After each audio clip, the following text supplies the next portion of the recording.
Quand les amis toxiques de ma femme l'ont convaincue de faire ses valises et de disparaître pendant une semaine pour me donner une leçon, elle pensait que je reviendrais en rampant pour la supplier. Au lieu de ça, j'ai pris mon téléphone et passé un appel qui allait bouleverser leur petit jeu. Pendant qu'elle célébrait sa victoire avec ses femmes amères, je prenais des mesures qu'elle n'aurait jamais vues venir. Je m'appelle Miles Doyle, j'ai 42 ans et j'ai passé les 15 dernières années à construire quelque chose que je pensais éternel. Pas seulement mon mariage avec Cindy, mais aussi mon entreprise de montage de pneus qui a commencé comme un simple garage et a grandi pour devenir un réseau de 5 succursales à travers notre ville. Je me suis décarcassé pour subvenir aux besoins de ma famille. Ma femme Cindy, qui a 39 ans, notre fils de 16 ans, Dylan et notre fille de 12 ans, Emma. L'ironie, c'est que le succès est peut-être ce qui nous a détruits.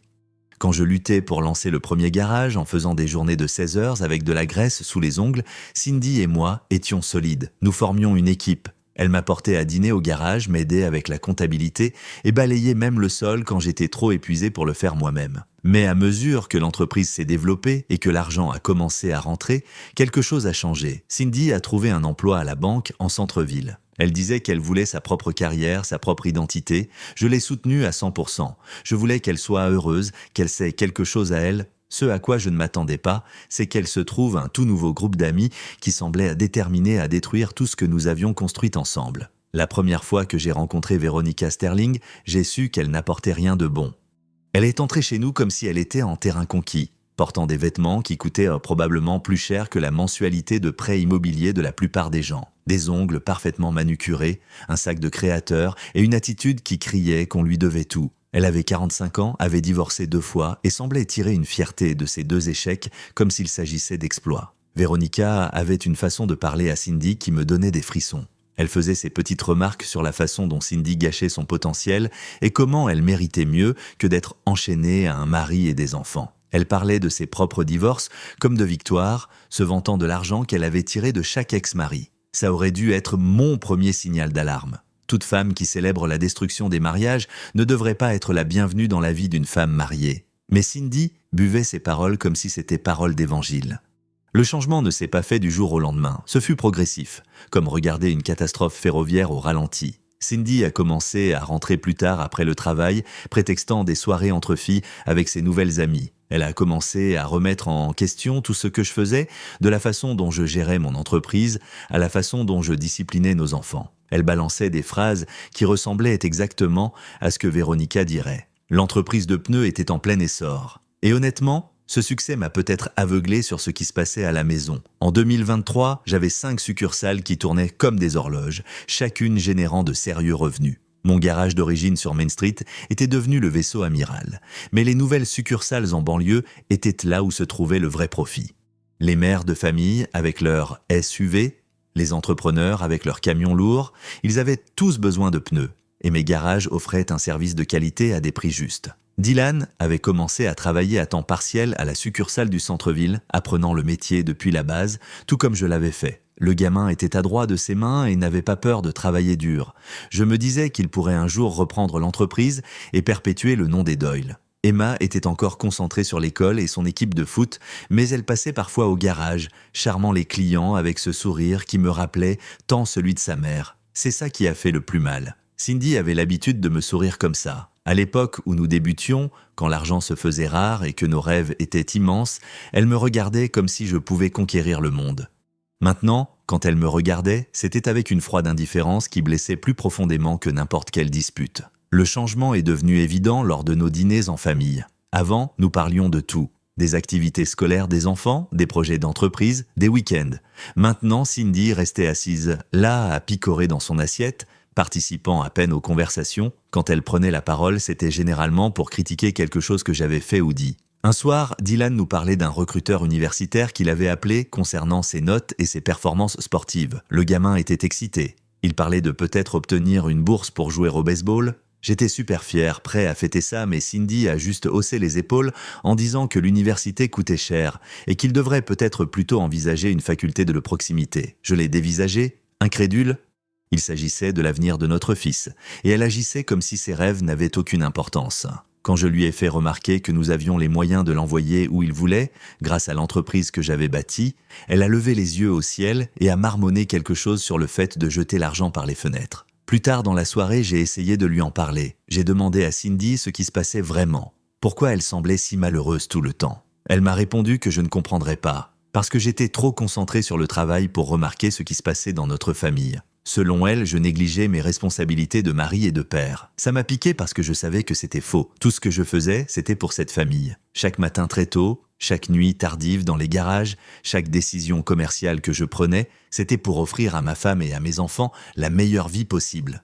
Mais d'une certaine manière, dans l'esprit de Cindy, mon succès était devenu un échec. J'ai commencé à prêter plus d'attention après cette conversation et ce que j'ai vu m'a fait peur. Ma femme devenait une étrangère et je n'avais aucune idée de comment la reconquérir. Ma mère, Eleanor, n'avait jamais eu sa langue dans sa poche. Et à 67 ans, elle n'allait sûrement pas commencer maintenant. Elle avait observé les changements chez Cindy avec l'œil vif d'une femme qui a vu sa part de déception dans la vie. Quand elle m'a demandé de passer prendre un café un samedi matin, je savais qu'elle avait quelque chose en tête. Eleanor Doyle était assise à la table de sa cuisine, la même où elle m'avait servi le petit déjeuner pendant 18 ans avant que je ne quitte la maison. Ses cheveux gris étaient parfaitement coiffés et ses yeux bleus affichaient ce regard déterminé que je reconnaissais depuis mon enfance lorsqu'elle avait quelque chose d'important à dire. « Miles, il faut qu'on parle de ta femme », a-t-elle dit sans s'embarrasser de banalité. J'ai soupiré et me suis assis en face d'elle. « Maman, s'il te plaît, ne commence pas. »« Que je ne commence pas quoi ? À me soucier de mon fils et de mes petits-enfants ?» Eleanor a versé du café dans mon mug préféré, celui avec meilleur fils du monde qu'elle m'avait offert des années auparavant. J'observe Cindy, et cette femme n'est plus la même personne que tu as épousée. Elle avait raison, mais l'entendre à voix haute le rendait réel d'une manière à laquelle je n'étais pas préparé. Le mariage a ses hauts et ses bas, maman, tu le sais ? Eleanor a renaclé. Les hauts et les bas sont une chose, les changements radicaux de personnalité en sont une autre. Dimanche dernier, à l'église, Cindy a à peine adressé la parole à qui que ce soit. Avant, elle illuminait toute la congrégation avec son sourire. Maintenant, elle agit comme si être là était une sorte de punition. Ça a fait mouche parce que je l'avais remarqué aussi. Cindy adorait notre communauté paroissiale. Elle se portait volontaire pour chaque vente de pâtisserie et chaque collecte de fonds. Maintenant, elle se plaignait de devoir y aller, disant que c'était une perte de temps. La semaine dernière encore, elle avait levé les yeux au ciel quand le pasteur Miller lui avait demandé son aide pour la collecte de fonds des jeunes. Et ses amis qu'elle fréquente, a poursuivi Eleanor, la voix se faisant plus tranchante. Cette femme, Sterling en particulier, j'ai entendu des choses sur elle en ville, Miles. C'est du poison et elle le répand sur ta femme. Je me suis adossé à ma chaise, sentant le poids de tout ce que j'avais essayé d'ignorer. Quel genre de choses ? Le genre de choses qui détruisent les familles, a dit ma mère fermement. Elle se vante de ses divorces comme s'il s'agissait de trophées. Elle tire fierté de la somme d'argent qu'elle a soutirée à chaque mari. Les femmes comme ça ne supportent pas de voir les autres heureux en mariage parce que ça leur rappelle leurs propres échecs. Eleanor s'est penchée par-dessus la table et a saisi ma main avec une force surprenante. « Mon fils, tu dois te battre pour ta famille avant qu'il ne soit trop tard. Cette femme bourre le crâne de Cindy avec des absurdités. Et si tu n'y mets pas un terme, tu vas perdre tout ce pour quoi tu as travaillé. » Le café a refroidi pendant que ma mère continuait, me racontant des conversations qu'elle avait surprises au supermarché. Des mises en garde d'autres femmes de la communauté au sujet de l'influence de Veronica. S'adressait à un tableau que je ne voulais pas voir, mais que je ne pouvais plus ignorer. Ton père, paix à son âme, aurait tapé du poing sur la table la première fois qu'une semeuse de troubles aurait essayé de se mettre entre nous, a dit Eleanor. Parfois, être un bon mari signifie protéger son mariage des personnes qui veulent le détruire, même si l'une de ces personnes est ta propre femme. J'ai conduit pour rentrer chez moi ce jour-là, avec les mots de ma mère résonnant dans ma tête, sachant qu'elle avait raison, mais n'étant pas sûr d'être prêt pour la bataille qui s'annonçait. La confrontation est arrivée plus tôt que prévu. Je suis rentré tôt du garage de Westside, en espérant passer un peu de bon temps avec la famille. Au lieu de ça, je suis entré dans ce qui ressemblait à une séance de thérapie de l'enfer. Cindy était assise dans notre salon avec Veronica et 2 autres femmes que je ne connaissais pas, et elle disséquait les mariages comme des chirurgiens avec des scalpels. Le problème avec les hommes, disait Veronica en faisant tourner son verre de vin comme si elle était un événement mondain chic, c'est qu'ils pensent que ramener de l'argent, c'est la même chose qu'être un bon mari. Ils travaillent toute la journée et s'attendent à ce qu'on soit reconnaissante pour les miettes qu'ils nous jettent. L'une des autres femmes, une rousse que je n'avais jamais vue, a ri amèrement. « Ne m'en parle pas !» Mon ex pensait que m'acheter des bijoux compenserait le fait de m'ignorer le reste de l'année.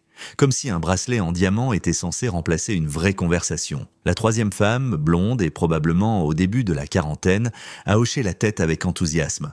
Ils utilisent le travail comme excuse pour éviter toute véritable intimité. « Désolé chérie, je ne peux pas parler maintenant, je dois subvenir aux besoins de la famille. » Pendant ce temps, on meurt de solitude à l'intérieur. Je me tenais dans le couloir, écoutant ces femmes mettre en pièces l'institution du mariage avec l'enthousiasme d'adolescentes qui ragodent sur leurs camarades de classe. Mais ce qui m'a vraiment touché, c'est d'entendre la voix de Cindy se joindre à elle. Miles pense que parce que son entreprise de pneus marche bien, il est automatiquement un bon père et un bon mari, a dit ma femme, la voix portant un ton que je n'avais jamais entendu auparavant. Mais le succès ne veut rien dire si tu n'es pas émotionnellement disponible. Il rentre à la maison en s'attendant à ce que le dîner soit sur la table et à des louanges pour avoir travaillé dur, comme si c'était tout ce qu'il y a dans un mariage. Émotionnellement disponible ? Je m'étais décarcassé pour qu'elle puisse avoir tout ce qu'elle voulait. Je n'ai jamais manqué une réunion parents-prof. Je n'ai jamais raté un match de foot d'Emma ou un tournoi de baseball de Dylan. J'emmenais la famille en vacances chaque année. Je m'assurais qu'ils aient le meilleur de tout. Quand cela avait-il cessé d'être suffisant ? La voix de Véronica a coupé court à mes pensées. Les hommes comme ça sont dans le contrôle, Cindy. Ils utilisent la sécurité financière comme une laisse pour vous garder dépendante. La question est, qu'est-ce que tu vas faire à ce sujet ? Vas-tu passer le reste de ta vie à être reconnaissante pour des miettes ou vas-tu exiger ce que tu mérites ? C'est là que j'en avais assez entendu. Je suis entré dans le salon et la conversation s'est arrêtée comme si quelqu'un avait appuyé sur le bouton muet. 4 paires d'yeux se sont tournés vers moi et j'ai eu l'impression d'interrompre quelque chose que je n'étais pas censé voir. « Mesdames », ai-je dit en gardant ma voix calme et polie malgré la colère qui montait dans ma poitrine. « J'espère que vous passez un bon moment. » Véronica a souri, ce faux sourire qu'elle avait, celui qui n'atteignait jamais ses yeux. « Miles, nous étions juste en train de discuter entre filles. Rien qui puisse t'intéresser, j'en suis sûr. Et en fait, ça avait l'air plutôt intéressant d'où j'étais. » ai-je répondu en la regardant directement dans les yeux. Surtout la partie sur le contrôle et les laisses. « Tu veux développer ?»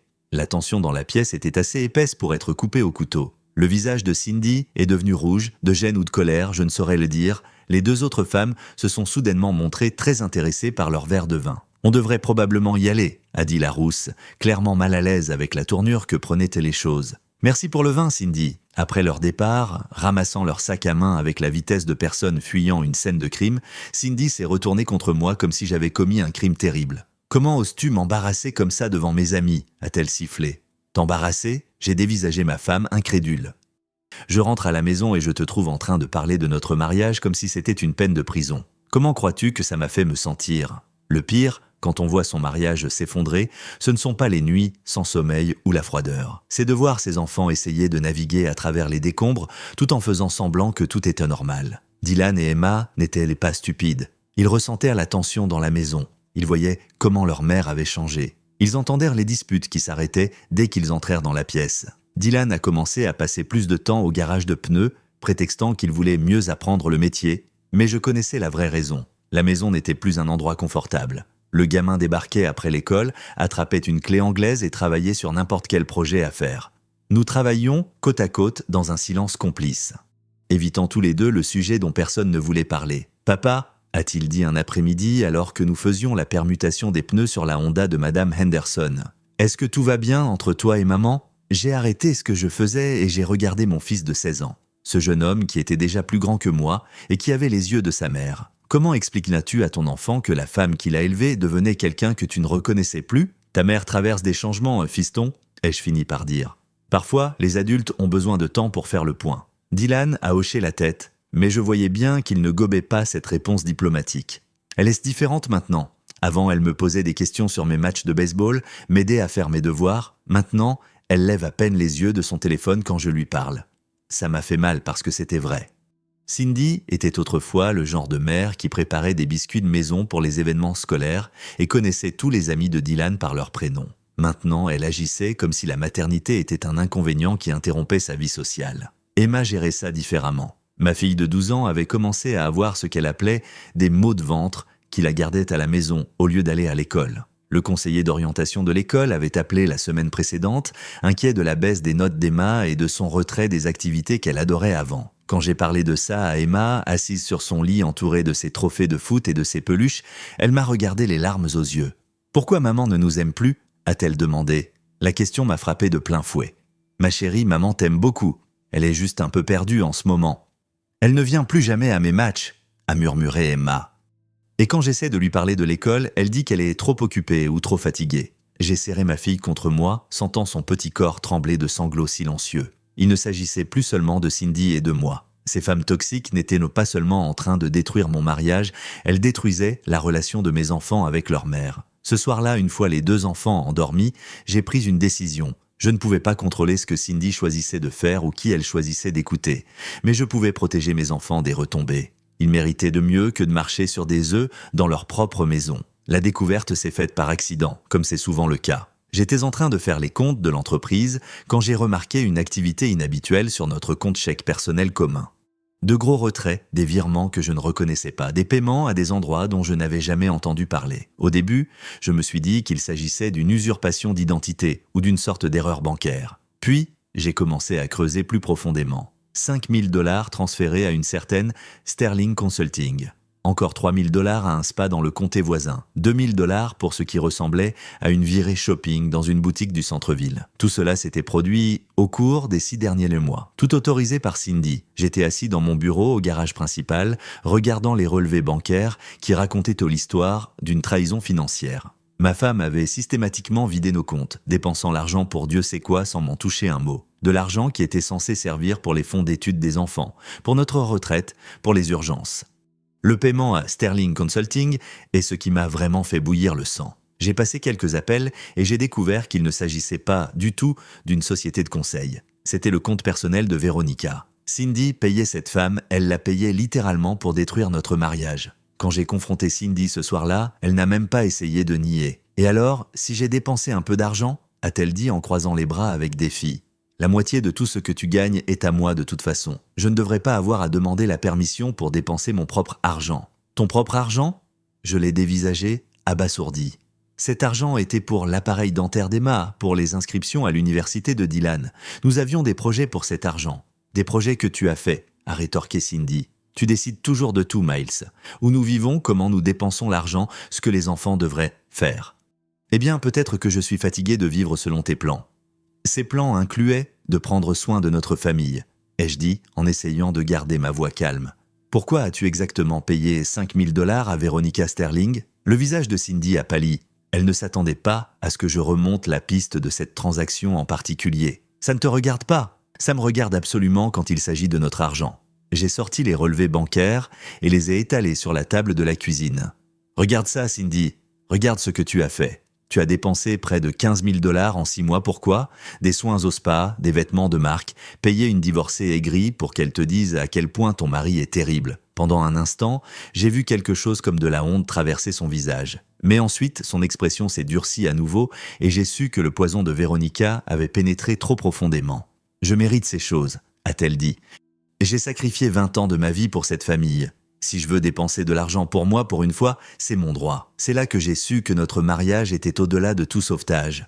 La femme que j'avais épousée n'aurait jamais volé l'avenir de ses enfants pour financer sa crise de la quarantaine. J'aurais dû savoir que quelque chose se tramait quand Cindy a commencé à préparer un sac d'un air déterminé ce mardi matin-là. Elle s'activait dans la chambre avec une énergie que je ne lui avais pas vue depuis des mois, pliant ses vêtements comme si elle se préparait pour une bataille plutôt que pour un simple voyage. « Où vas-tu » ai-je demandé en la regardant entasser ses affaires de toilette dans un petit sac de voyage. Cindy n'a pas levé les yeux de ses bagages. « Je vais rester chez Veronica pendant quelque temps. Nous avons tous les deux besoin de temps pour réfléchir à ce que nous attendons vraiment de ce mariage. Nous avons tous les deux besoin de temps. » Je suis resté là dans mes vêtements de travail, mon mug de café à la main, essayant d'assimiler ce que j'entendais. Ce n'est pas moi qui ai volé de l'argent et dénigré notre famille auprès d'un groupe de femmes divorcées et amères. Ça a attiré son attention. Elle s'est redressée et m'a lancé un regard qui aurait pu geler l'enfer. « C'est exactement de ça que je parle, Miles », a-t-elle dit en fermant le sac d'un geste sec et colérique. « Il faut toujours que tu aies raison. Il faut toujours que tu sois la victime. Eh bien, il est peut-être temps que tu apprennes ce que ça fait d'être seul pendant un moment. » J'ai posé mon café sur la commode, sentant quelque chose de froid et de définitif s'installer dans ma poitrine. « Donc, c'est ce que tes amis t'ont conseillé. Fais ton sac et quitte ta famille pour donner une leçon à ton mari. Mes amis m'ont dit que je méritais mieux que ça, » a rétorqué Cindy.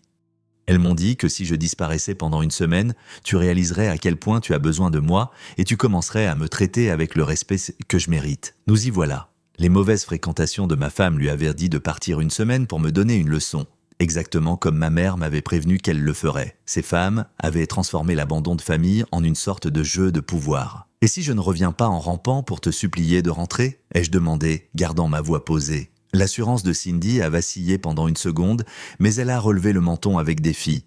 Alors j'imagine que nous saurons tous les deux à quoi nous en tenir. Elle a attrapé son sac et s'est dirigée vers la porte de la chambre, ne s'arrêtant que pour asséner ce qu'elle pensait clairement être le coup de grâce. « Dylan et Emma vont rester chez ta mère pendant mon absence », a-t-elle dit. « J'ai déjà tout arrangé. Comme ça, tu pourras te concentrer sur ce que tu as fait de mal sans aucune distraction. » J'ai regardé ma femme sortir de sa chambre, j'ai entendu ses pas dans l'escalier, j'ai écouté la porte d'entrée claquer derrière elle. Ensuite, je me suis assis au bord du lit que nous partagions depuis 15 ans et j'ai essayé de comprendre comment tout avait pu tourner aussi mal. Mais alors que j'étais assis là, quelque chose d'intéressant s'est produit. Au lieu de la panique ou du désespoir auquel Cindy et ses amis s'attendaient probablement, j'ai ressenti tout autre chose, du soulagement. Pour la première fois depuis des mois, la maison était calme. La tension avait disparu. C'était la fin de cette obligation de marcher constamment sur des œufs. Peut-être que cette semaine de séparation allait effectivement donner une leçon à quelqu'un. D'accord, juste pas la leçon à laquelle Cindy s'attendait. Après le départ de Cindy, j'ai appelé ma mère pour la prévenir que les enfants allaient venir chez elle. La voix d'Eleanor était grave, mais elle n'était pas surprise quand je lui ai expliqué la situation. « Je t'avais dit que ça arriverait, mon fils », a-t-elle dit. « Cette femme pense qu'elle peut te manipuler comme elle manipule tout le monde. Qu'est-ce que tu vas faire à ce sujet ?» J'ai regardé autour de moi la maison, qui me semblait soudain différente sans la présence de Cindy. Plus propre, d'une certaine façon moins toxique. « Je vais appeler un avocat, maman. » Il y a eu un silence à l'autre bout du fil. « Tu es sûr que c'est ce que tu veux ?» « Je suis sûr que c'est ce que je dois faire, » ai-je répondu. Cindy a fait son choix quand elle a décidé de laisser ses amis la monter contre sa propre famille. Si elle veut jouer, elle est sur le point d'apprendre que je ne joue pas quand il s'agit de protéger mes enfants. Après avoir raccroché avec ma mère, je me suis assis dans mon bureau et j'ai fait quelque chose que je ne pensais jamais avoir à faire. J'ai commencé à chercher des avocats spécialisés dans les divorces dans notre région. L'ironie ne m'a pas échappé. Pendant que Cindy fêtait probablement sa liberté chez Veronica, je prenais des mesures pour rendre cette liberté permanente. Le cabinet de Bradley & Associates avait de bonnes critiques et une solide réputation pour la gestion des divorces complexes impliquant des actifs professionnels. J'ai pris rendez-vous pour l'après-midi même, me disant que si je devais le faire, autant bien le faire. James Bradley était un homme d'une 50aine d'années, aux cheveux gris, avec le genre de calme qui suggérait qu'il avait vu toutes les variantes imaginables de désastres conjugaux. Son bureau était tapissé de livres de droit et de photos de famille, le genre d'endroit qui inspirait confiance aux gens confrontés aux pires jours de leur vie. « Parlez-moi de votre situation, Miles », a-t-il dit en s'adossant à son fauteuil en cuir. Je lui ai raconté toute l'histoire, la transformation de Cindy, les amis toxiques, la trahison financière et enfin l'ultimatum de ce matin. Bradley a écouté sans m'interrompre, prenant de temps à autre des notes sur un bloc-notes à spirale. « Combien de succursales compte votre entreprise ?» a-t-il demandé quand j'ai eu terminé. « 5 centres de montage de pneus, tous rentables. L'entreprise vaut environ 2 millions, peut-être plus. » Bradley a hoché la tête. « Et votre femme a systématiquement retiré de l'argent de vos comptes, près de 15 000 $ en 6 mois, à ma connaissance. Nous pouvons travailler avec ça, a-t-il dit, son ton devenant plus professionnel. Dans les cas impliquant des fautes financières et l'abandon du domicile familial, les tribunaux de Virginie ont tendance à se montrer compréhensifs envers le conjoint lésé, particulièrement lorsque des enfants sont impliqués. J'ai signé une convention d'honoraires cet après-midi-là. En sortant du bureau de Bradley avec les papiers du divorce dans ma mallette, j'ai ressenti une chose que je n'avais pas éprouvée depuis des mois, le contrôle. Pour la première fois depuis le début de ce cauchemar, c'était moi qui passais à l'action, au lieu de simplement réagir au comportement de plus en plus erratique de Cindy. Les amies de ma femme lui avaient dit de partir pendant une semaine pour me donner une leçon. Eh bien, elles allaient apprendre ce qui arrive quand on s'en prend à un homme qui en a assez de leur petit jeu. Le vendredi après-midi, très exactement 5 jours après le départ de Cindy, elle est revenue. J'étais dans mon bureau en train d'examiner les papiers du divorce que Bradley avait préparé quand j'ai entendu sa clé tourner dans la porte d'entrée. Le bruit de ses talons claquant sur le parquet a résonné dans la maison comme des coups de feu. Elle est apparue sur le pas de la porte de mon bureau, ayant l'air de s'attendre à ce que je bondisse pour l'enlacer de soulagement. Au lieu de cela, je suis resté assis à mon bureau, la regardant avec l'intérêt détaché que l'on pourrait témoigner à un étranger. « Je suis de retour », a-t-elle annoncé, comme s'il s'agissait d'une sorte de cadeau qu'elle m'offrait. « Je vois ça », ai-je répondu, en refermant le dossier contenant les documents du divorce. « Comment se sont passées tes vacances ?» Le ton désinvolte de ma voix a semblé la déstabiliser. Elle s'attendait probablement à des larmes, des excuses, peut-être à un discours désespéré sur la façon dont elle m'avait manqué. « Ce n'était pas des vacances, Miles », a-t-elle dit, sa voix prenant ce ton tranchant que j'avais fini par détester. C'était du temps pour que nous puissions tous les deux réfléchir à ce que nous voulons vraiment de ce mariage. Je me suis adossé à ma chaise, observant la femme avec qui j'avais cru un jour passer le reste de ma vie. « Et qu'as-tu décidé de vouloir, Cindy ? » ?»« Je veux que les choses changent, » a-t-elle dit en croisant les bras. « Je veux que tu arrêtes de me considérer comme acquise. Je veux que tu apprécies ce que tu as avant qu'il ne soit trop tard. » C'est alors que j'ai commencé à rire. Pas un rire joyeux, mais le genre de rire qui survient quand on réalise à quel point une situation est devenue ridicule. « Qu'est-ce qu'il y a de si drôle ?» a exigé Cindy. Je me suis levé, je me suis dirigé vers mon classeur et j'ai sorti une enveloppe Kraft. « Ce qui est drôle, c'est que tu pensais vraiment que ce petit coup de théâtre fonctionnerait. Tu pensais que si tu disparaissais pendant une semaine, je reviendrais en rampant pour te supplier de rester. Je ne t'ai pas manqué du tout ?» a-t-elle demandé.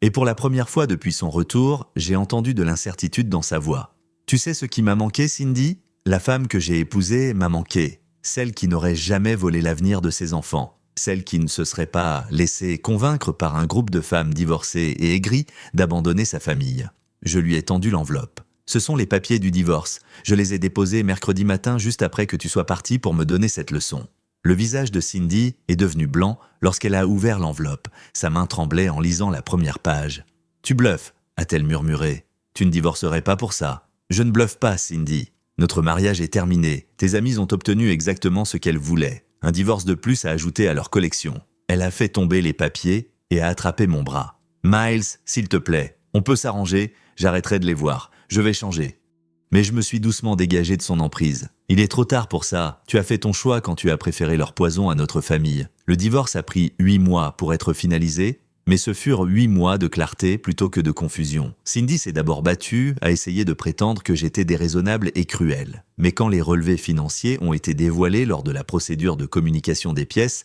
montrant exactement combien d'argent elle avait volé et où il était allé, son avocat lui a conseillé de trouver un accord rapidement. J'ai gardé l'intégralité de l'entreprise et la maison. Cindy a obtenu un règlement équitable, mais rien de comparable à ce qu'elle aurait reçu si elle n'avait pas été surprise en train de voler sur nos comptes. Le juge n'a pas été particulièrement impressionné par son explication selon laquelle l'argent était destiné à son développement personnel et à la découverte de soi. Dylan a choisi de vivre avec moi à temps plein. À 17 ans, il était assez vieux pour prendre cette décision.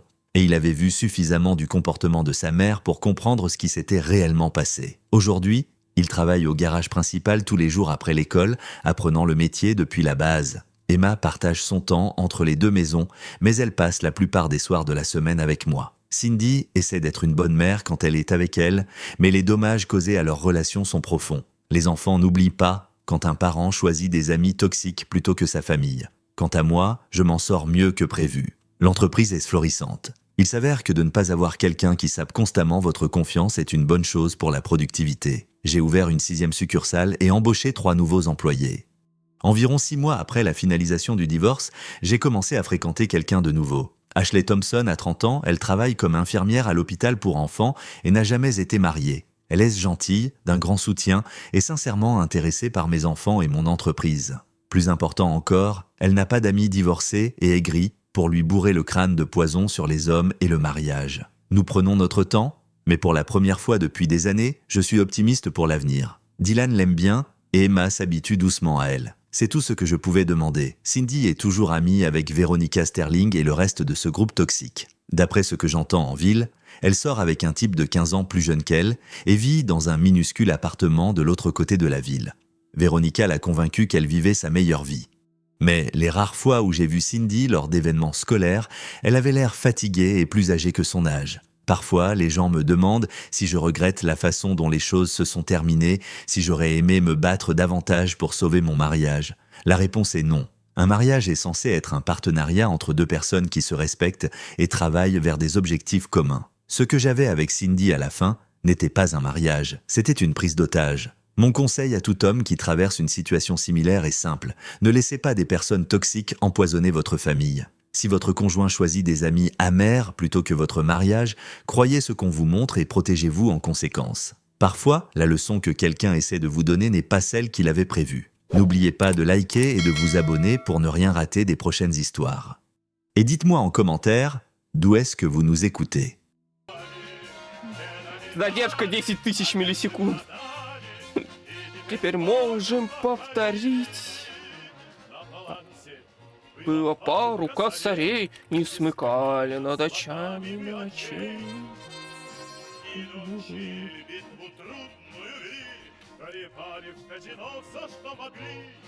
Это день... Ебать, что это за место? Ну и чё тут? Чё нашел?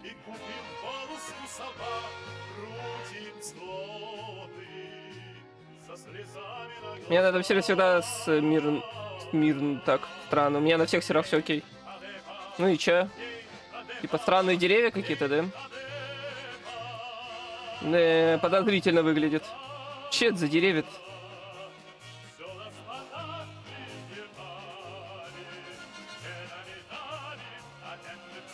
Как будто бы обычное дерево тропическое.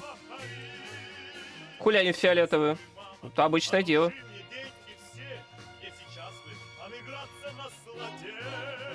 Подожди, а розовые деревья тебя в Рэу не удивляют? Чё, это проклятый биом, чисто проклятый. То есть это джунглевый биом, но какой-то проклятый. Тут саженцы не падают. А, ну вот мне выпал обычный даже из дуба. Это из-за биома? Проклятый биом. Проклятый. Куда ты пошел, вернись. Че там? Ну да, типа дубовые.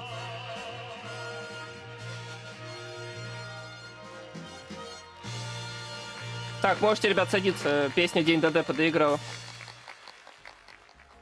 Ладно, жуть какая-то, короче. Всё. Так, тут у нас еще как дела? Опять ни одного нового монстра не спавнится. Давайте, спамьте что-нибудь. О. Другое дело.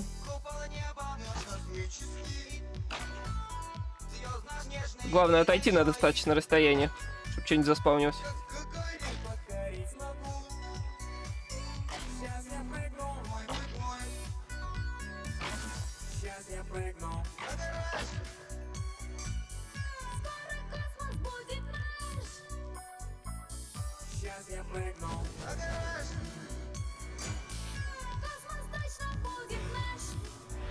Yeah.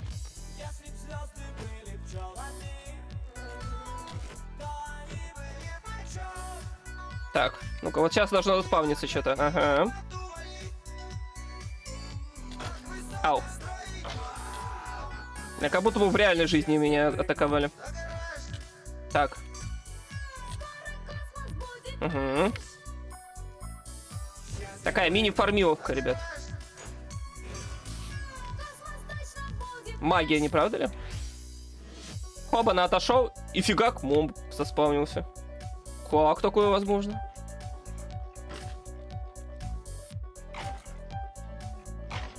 Магия, да и только, да, ребят? Причем на глазах. Ну-ка, отвернемся, может, стесняется. Хоба!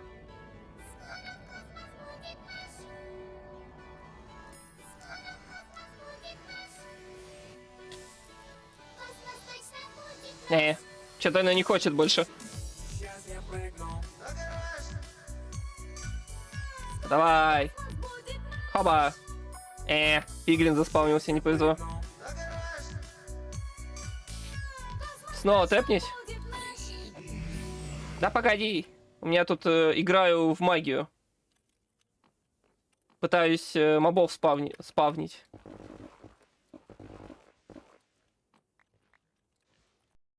Что, не видно, что ли?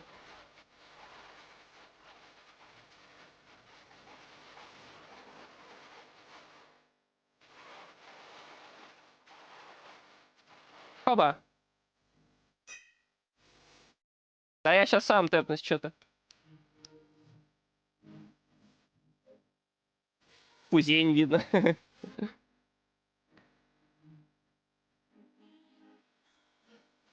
Ну что там? Как отстоят дела? Так, ну-ка посмотрим. Хорошо. Это отличный товар. Ну-ка дай проверю, подожди. Да, хорошо.